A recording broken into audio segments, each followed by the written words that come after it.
இன்றைய தியானம். இருளில் நடக்கிற ஜனங்கள் பெரிய வெளிச்சத்தை கண்டார்கள்.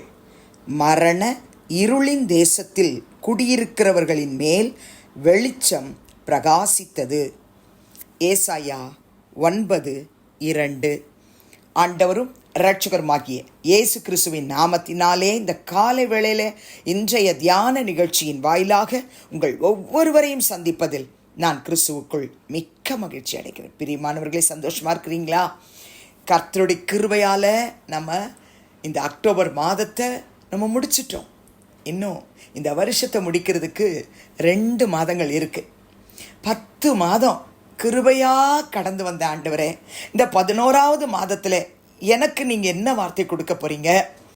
மற்றவங்களுக்கு நான் சொல்கிறதுக்கு நீங்கள் என்ன வார்த்தையை எனக்கு தெரிவிக்கிறீங்க அப்படின்னு காத்திருந்த பொழுது கர்த்தர் எனக்கு தெளிவாய் ஏசாயா 9:2 கொடுத்துட்டார். ஆண்டவரே, இது பொதுவாக கிறிஸ்மஸ் டைமில் தானே எல்லாரும் பேசுவாங்க, அந்த வார்த்தையை இந்த மாதத்துக்கு தான் நீங்கள் கொடுக்குறீங்களா அப்படின்னு ஜெபம் பண்ணிட்டு இருக்கும் பொழுது, பிரியமானவர்களே, கடந்த அக்டோபர் 23 எங்களுடைய திருச்சபைக்கு பாஸ்டர் கேப்ரியல் தாமஸ்ராஜ் அவர்கள் 25 ஆண்டு கால ஸ்தோத்திர ஜெபத்திற்காக வந்த பொழுது அவர்கள் வாக்குத்தத்த செய்தியை தருவார்கள் என்று எல்லாரும் ஆவலாய் காத்து கொண்டிருந்த பொழுது அவர்கள் எனக்கு கொடுத்த அந்த வார்த்தையை உறுதிப்படுத்தும்படிக்கு சங்கீதம் 23:4, நான் மரண இருளின் பள்ளத்தாக்கிலே நடந்தாலும் பொல்லாப்புக்கு பயப்படேன், தேவரீர் என்னோடே கூட இருக்கிறீர், உமது கோலும் உமது தடியும் என்னை தேற்றும் என்று சொன்னார். நான் மௌனமாக இந்த வார்த்தையை மரியாளோ தன் இருதயத்தில் வைத்து சிந்தனை செய்தாள் என்ற வார்த்தையின்படி ஏற்றுக்கொண்டேன். ஏன்னா எனக்கு கர்த்தர் சொன்ன வார்த்தை ஏசாயா 9:2 தீர்க்கதரிசியின் மூலமாய் சொன்ன அந்த வார்த்தையை தான், இருளில் நடக்கிற ஜனங்கள் பெரிய வெளிச்சத்தை கண்டார்கள், மரண இருளின் தேசத்தில் குடியிருக்கிறவர்கள் மேல் வெளிச்சம் பிரகாசித்தது என்ற வார்த்தை. மரண இருளின் பாதையிலே கடந்து போறேன்னு சொல்ற எல்லாருக்கும் இந்த நவம்பர் மாதத்திலே ஒரு பெரிய வெளிச்சத்தை காணும் பாக்கியத்தை, பெரிய வெளிச்சம் உங்கள் மேல் பிரகாசிக்கிறதை நீங்கள் உணர்ந்து நவம்பர் மாதத்தில் கர்த்தரை துதிக்க போகிறீர்கள், நீங்கள் மகிமைப்படுத்த போகிறீர்கள் என்ற ஒரு கன்ஃபர்மேஷனை கர்த்தர் எனக்கு கொடுத்தார். ஆமென். அன்பு சகோதர சகோதரிகளே, சந்தோஷத்தோடு கொடுத்த இந்த நவம்பர் மாதம் 1 கர்த்தருடைய வார்த்தையை உங்களுக்கு என்று எடுத்துக்கொள்ளுங்கள். இருளில் நடக்கிற ஜனங்கள், இன்றைக்கும் இருளில் நடக்கிற ஜனங்கள் பெரிய வெளிச்சத்தை கண்டார்கள் என்று ஏசாயா சொல்லுகிறார். நாம சொல்ல போறோம், பெரிய வெளிச்சத்தை கண்டார்கள், காணப்போகிறார்கள். ஆண்டவருடைய வார்த்தையை நமக்கு, நம்முடைய குடும்பத்துக்கு, நம்ம ஃப்ரெண்ட்ஸ்க்கு, நம்ம ரிலேஷன்ஸ்க்கு, நம்ம நெய்பர்ஸ்க்கு, நம்ம கூட வேலை செய்கிறவர்கள் மத்தியில் நம்முடைய தேசத்துக்காக ஜெபிக்கும்போது இந்த வார்த்தையை நம்ம கிளைம் பண்ணி ஜெபிக்க போகிறோம்.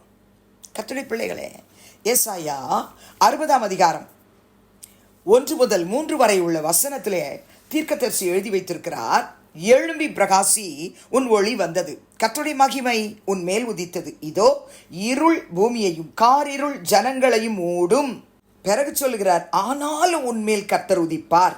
என் அன்பு தாயே, தகப்பனே, சகோதரனே, சகோதரிய, மகனே, மகளே, கர்த்தர் உன்மேல் உதிப்பார், அவருடைய மகிமை உன்மேல் காணப்படும். ஒவ்வொருத்தருடைய பர்சனல் லைஃப்லையும் இந்த மாதம் காணப்படும்.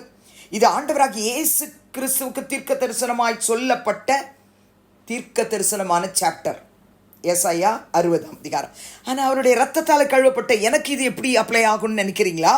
இதை கர்த்தர் இந்த மாதத்திலே அவருடைய பிள்ளைகளாகிய நம்முடைய ஊழிய பாதையிலே, குடும்ப பாதையிலே, வேலை காரியத்திலே எல்லாவற்றிலும் கர்த்தர் நிறைவேற்றப் போகிறார். காரிருள் மூடினாலும் கர்த்தர் நம்மேல், என் மேல், உங்கள் மேல் பர்சனலாக உதிக்க போகிறார். அவருடைய மகிமை உன்மேல், உங்கள் மேல், யாவர் மேலும் காணப்பட போகிறது. 3ஆம் வசனத்தை விசுவாசத்தோடு வாசித்து கிளைம் பண்ண போறோம். உன் வெளிச்சத்தின் இடத்துக்கு ஜாதிகளும். என் அன்பு சகோதர சகோதரிகளே, உன் வெளிச்சத்தின் இடத்துக்கு ஜாதிகளும், உதிக்கிற உன் ஒளியின் இடத்துக்கு ராஜாக்களும் நடந்து வருவார்கள். இதே எசாயா 60:19 பாருங்க.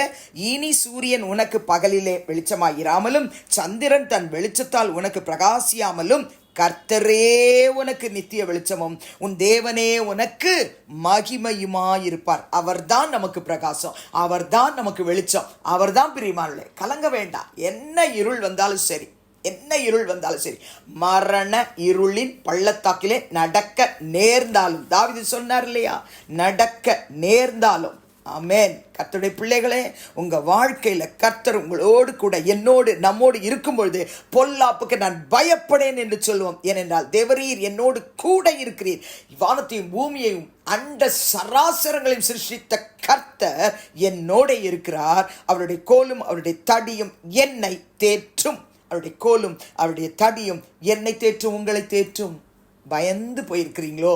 குடும்பத்தை எப்படி நடத்துவேன், ஊழியத்தை எப்படி செய்வேன், பிள்ளைகளுக்குரிய காரியங்கள், வேலை காரியங்கள், விவாக காரியங்கள், எதிர்கால காரியங்கள், என்ன செய்வேன், எல்லா பக்கமும் இருள் இருக்குன்னு கவலைப்படாதீங்க.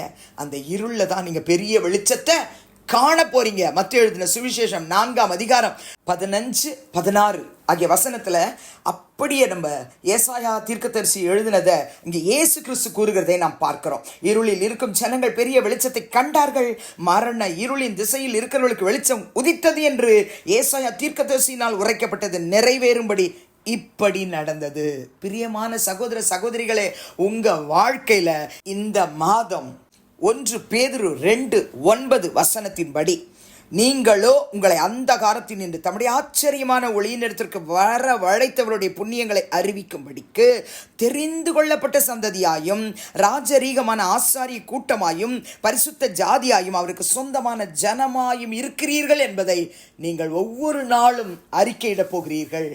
அதுக்குள்ள மரண இருளின் பள்ளத்தாக்கிலே நடக்கக்கூடிய சூழ்நிலையில நம்ம போனாலும் நாம பொல்லாப்புக்கு பயப்படாதபடிக்கு கர்த்தர் நம்மோடு இருக்கிறதற்காக தொடர்ந்து நாம் நடக்க, கர்த்தருடைய நாமத்தின் மகிமைக்காக நடக்க கிருபை தரும்படிக்கு கண்களை மூடி ஜெபிப்பீர்களா?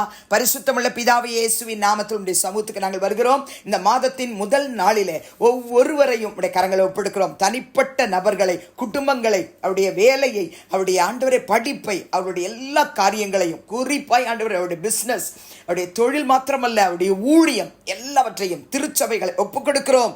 ஏசாயா 9:2 இந்த மாதத்தில் ஒவ்வொருவருடைய லைஃப்லையும் நிறைவேறுவதாக. இருளில் நடக்கிற ஜனங்கள் பெரிய வெளிச்சத்தை கண்டார்கள் என்ற வாக்கு நிறைவேறுவதாக. மரண இருளின் தேசத்தில் குடியிருக்கிறவர்கள் மேல் வெளிச்சம் பிரகாசித்ததே. எங்கள் தேசத்தில் இந்த வெளிச்சமாகி இயேசு கிறிஸ்து நீர் பிரகாசிப்பீராக. கர்த்தாவே, ஏசாயா 60:1-3 வரை உள்ள வசனத்தை இந்த மாதம் நாங்கள் அனுபவிக்க எங்களுக்கு உதவி செய்யும் அப்பா. நீர் உலகத்துக்கு ஒளியாய் இருக்கிறீரப்பா. உம்மை பின்பற்றுகிற நாங்கள் இருளிலே நடவாமல் ஜீவ ஒளியை அடைந்திருக்க கிருபை தந்ததுக்காக நன்றி. ஒவ்வொரு குடும்பங்களையும், அவருடைய வருமானங்களையும் ஆசீர்வதியும், ஊழியர்களை ஆசீர்வதியும், ஊழியங்களை ஆசீர்வதியும், தடைகள் எல்லாவற்றையும் எடுத்து போடும் அப்பா. ஏசாயா 9:2 நிறைவேற்றினதுக்காக நன்றி. வெளிச்சம் பிரகாசித்ததற்காக நன்றி. பெரிய வெளிச்சத்தை ஒவ்வொரு மக்களும் காணும்படிக்கு நாங்கள் ஒரு கருவிகளாய் பயன்பட உதவி செய்யும், ஆசீர்வதியும். இயேசுவின் நாமத்தில் பிதாவே, ஆமென். கிறிஸ்துவுக்குள் பிரியமானவர்களே, இந்த மாதம் முழுவதும் ஏசாயா 9:2 பெரிய வெளிச்சத்தை காண கர்த்தர் உங்களோடு கூட இருப்பாராக, உங்களை நடத்துவாராக, உங்களை ஆசீர்வதிப்பாராக. ஆமென்.